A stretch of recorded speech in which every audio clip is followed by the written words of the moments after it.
welcome to Cookin' with Sag. In today's episode, we're going to make some easy gluten-free meatloaf. So to start out with, I'll do a brief introduction here. We have 1 can of vegetable soup. I suppose the lighting isn't the best, but you can use any kind of vegetable soup. I really like this one. This is the Health Valley Organic Vegetable Soup. Gluten-free, of course. We have a 2.5 pound block of ground beef. Now, I really like the Black River. Their beef is really good. We have 2 eggs, and then we're going to need some gluten-free breadcrumbs. Now this is my preferred brand. I like the Jillian's gluten-free Italian breadcrumbs. It's really good. I really like it. So to start with, we're going to grab our rubbers, because you don't want to forget your rubbers.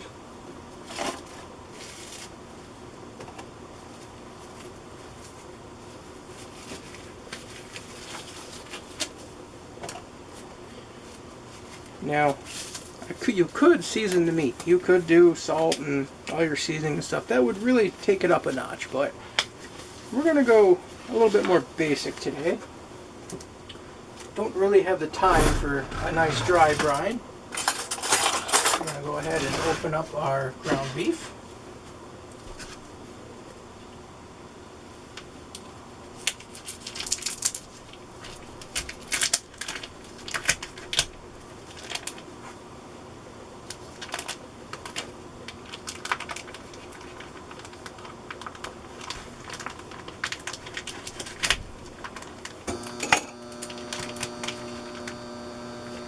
Love the smell of ground beef. I'm going to put this in our mixing bowl now.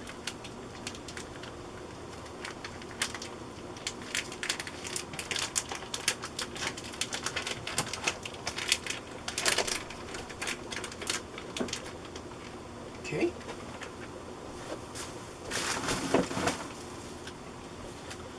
And now, next, we're going to want to go ahead and grab a pair of eggs.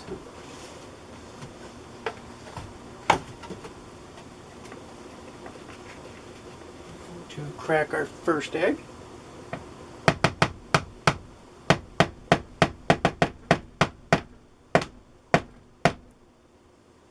That's a stubborn egg.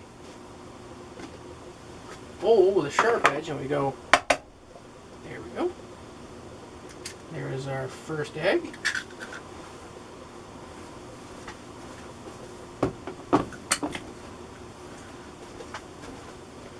Go ahead and grab our second egg.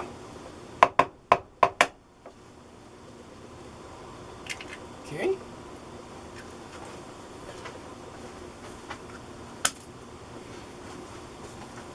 Now I'm going to change my rubbers because I got to open up the can so we can have our can of soup here.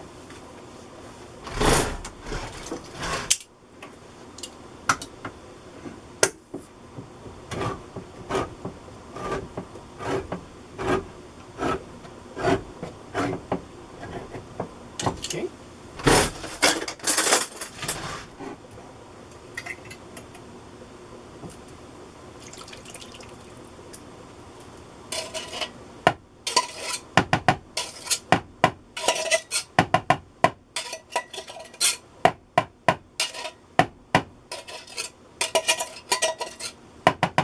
There we go. Now we're going to go ahead and we're going to open our can of our little jar of breadcrumbs. We're going to grab our rubbers because it's nice to have the rubber.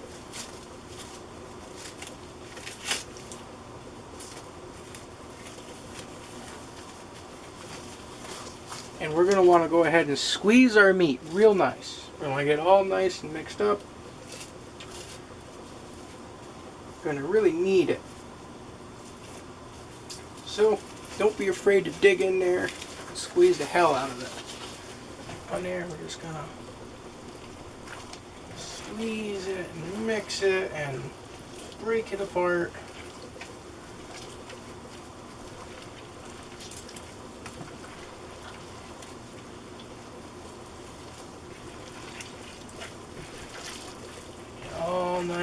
mixed up in here.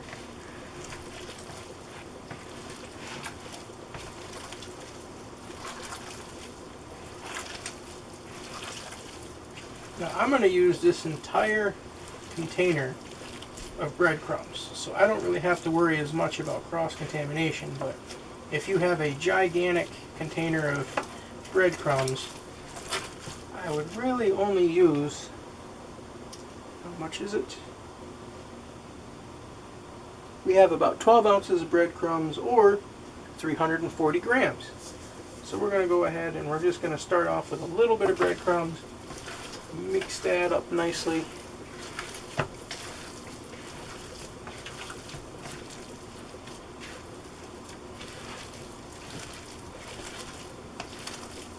We want to work that in real nice. Get all that incorporated and mixed up. We're going to put a little bit more in there. Work our breadcrumbs into the meat. Get our ground beef. Oh, and you don't have to use ground beef. You could easily do this with ground chicken, ground venison, ground pork, ground lamb, you name it. Any meat under the sun.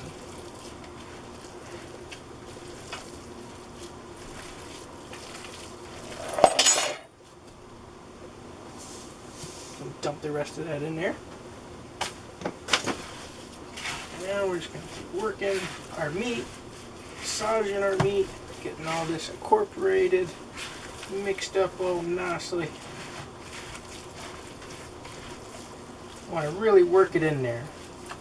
Make sure that there's plenty of breadcrumbs in every bite.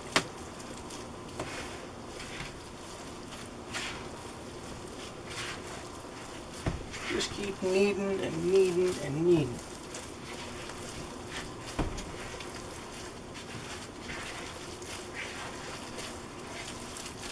Once we have a nice little ball of meat dough, just squeeze that all up nicely.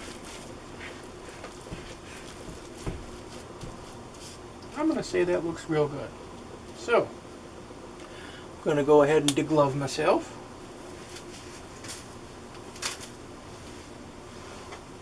And as you can see,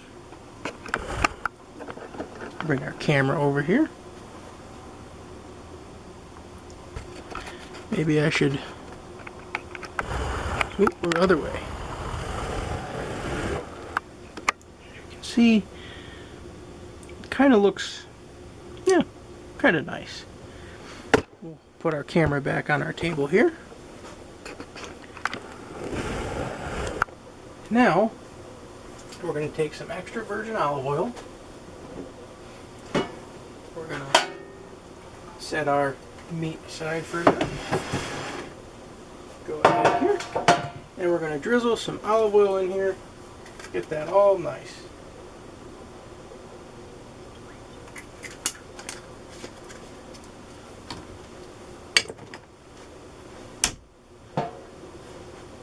Now we're going to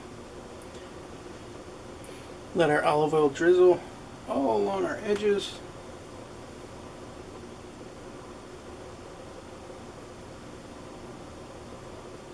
Like so. Now we're going to go ahead and dump our meat into the pan. Like so. And we're going to go ahead and grab a new rubber. This time we only need one hand. So we're going to do one rubber. I'm going to go ahead and grab the rest of this little meat and bread mix here. And now we're going to gently push our meat into the corners. We want to spread this out nicely. Now this pan is really too big for what I'm doing, but I really like this pan. It's my lucky pan. We're just going to massage this.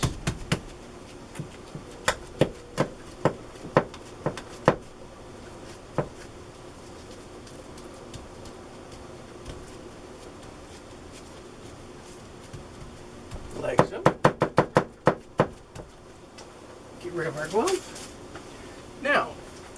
like to do is I like to put a little seasoning on top. So I'm going to grab a little bit of granulated garlic, and we're going to sprinkle some garlic on top here nicely.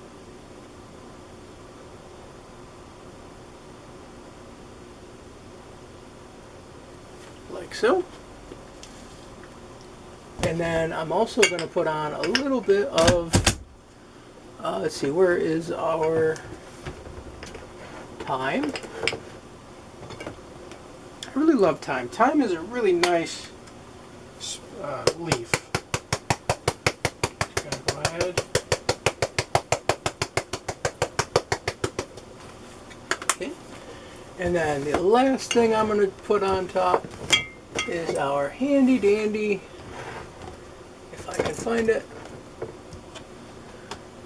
where is our oregano?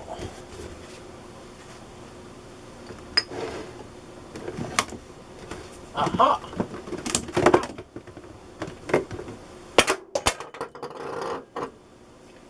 Everything's falling apart. We got our handy dandy oregano. And I do believe I have slightly cut myself. Don't do that. That's not part of the plan. But nonetheless, we're just going to go ahead and put some nice... Well, it would help if we had our cap open. Oregano. There. Now then, our meatloaf is now officially put together. So now we're going to want to put our oven on 350 degrees.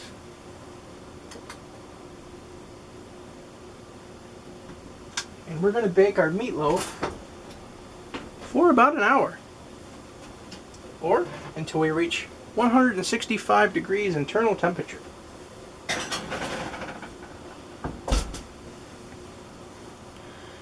And with that, our meatloaf is in the oven. So we'll pick this back up again in about an hour when our meatloaf is done. Hope you're enjoying so far. Okay, we've reached our 1 hour mark. So now it's time to check our meatloaf.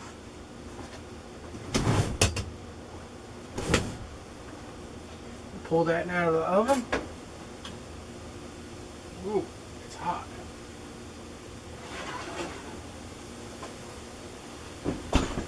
Set that on our handy dandy little whatchamacallit here. Now at this point we're going to want to probe it with our thermometer.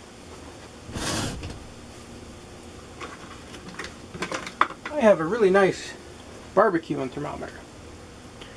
This little guy here turns on as soon as you open it up. I'm going to want to check our meat. So we've got almost 200 degrees here. 200 here. Actually, this is technically a little bit overdone. I should have pulled it a little bit sooner, but you know, things happen. Our 165 degree mark is well past. So now I'm just going to rinse off our probe here. Put this away. And voila! We have our handy dandy meatloaf. This is our gluten-free meatloaf, and it tastes very good. I love it. I make it from time to time. Sometimes I put different vegetables in there, but hope you've enjoyed so far. Let's grab our camera here and we'll get some nice beauty shots of our wonderful meatloaf. Now we're going to go ahead and plate our wonderful meatloaf. I'm going to go ahead here and get our nice corner piece.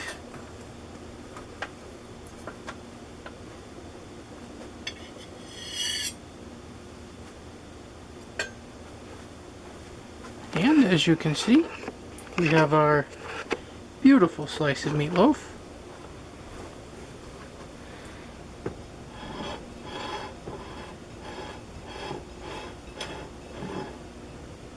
But what I really enjoy is just a little bit of A1 sauce my all-time favorite for meatloaf. I'm just going to drizzle a little bit.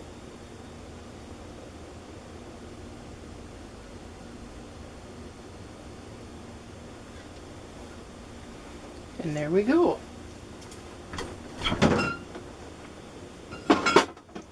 Have our delicious meatloaf with our handy dandy A1 sauce.